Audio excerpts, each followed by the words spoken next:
You're back. This is BuzzChomp, and we're talking Snowpiercer, episode 4 of season 2, A Single Trade, all about the manipulation. I'm Mandy. Follow along on this amazing journey. That's right, episode 4, we've dived into the manipulation. Oh, it was a simple trade.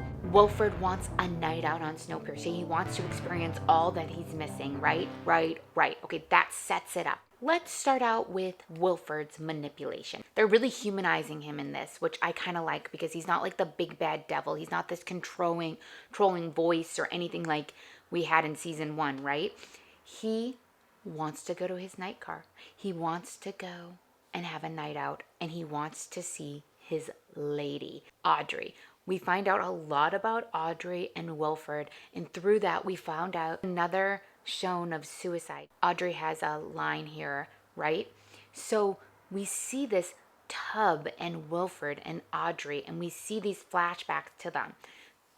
He has some sort of sick psychosexual thing about people and cutting their wrists, and wow, I didn't expect that.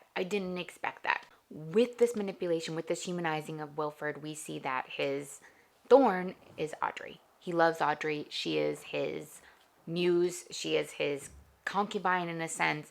She was his high-end escort, but like the only one that he went to. So now here we have Audrey, right? We saw Audrey rise up last season, wanting to be the voice of third class, wanting to have a say in Snowpiercer, right?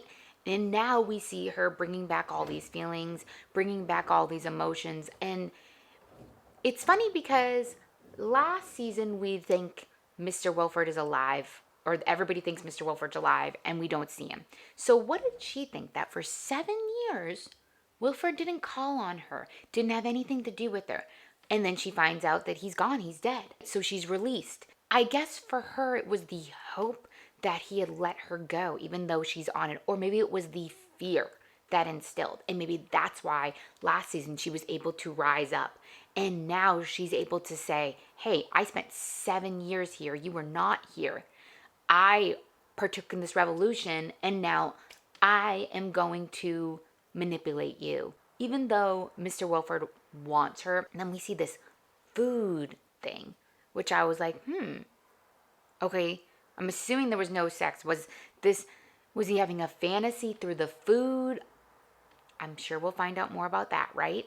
Audrey, we really find out more of her story. We really find out more of this, that she was controlled so long by Mr. Wilford, and now she wants to do the controlling. She's willing to open up those wounds. Mr. Wilford is still so charming, and he's still manipulating. And I don't think that Audrey alone and dangling Audrey in front of her, dangling the night car, dangling his party atmosphere that he obviously had, because she said on one of his trains. So he was always having these party trains. And then we have Leighton. I would never say Leighton's like a master manipulator, because I think he is a genuinely nice person, right?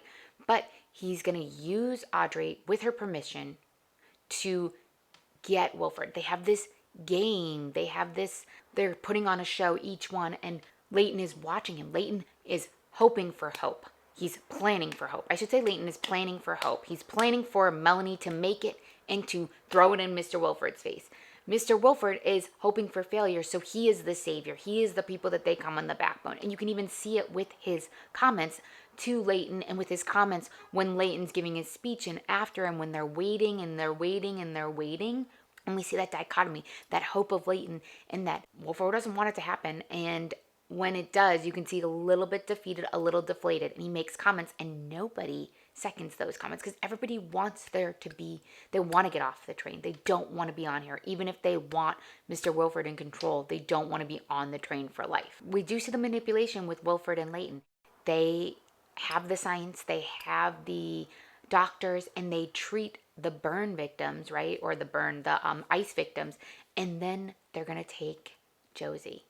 I don't know how they know so much about everybody, but you know that they know about Josie and Leighton. You know that. So while Leighton has infiltrated Wilford, right, with the last Australian and their last Australian, right, and all of that, and even Alex and LJ, right, that they're creating these friendships across the trains, and with the weed being all that, right, They now have Josie, and Josie is scorned. Josie hates Melanie, hates Melanie. And while Josie says, you guys gotta listen to Leighton, you gotta back Leighton, you gotta back Leighton, I think Josie is going to be manipulated by Wilford, and I think that's going to be a big manipulation of Leighton and Leighton's downfall.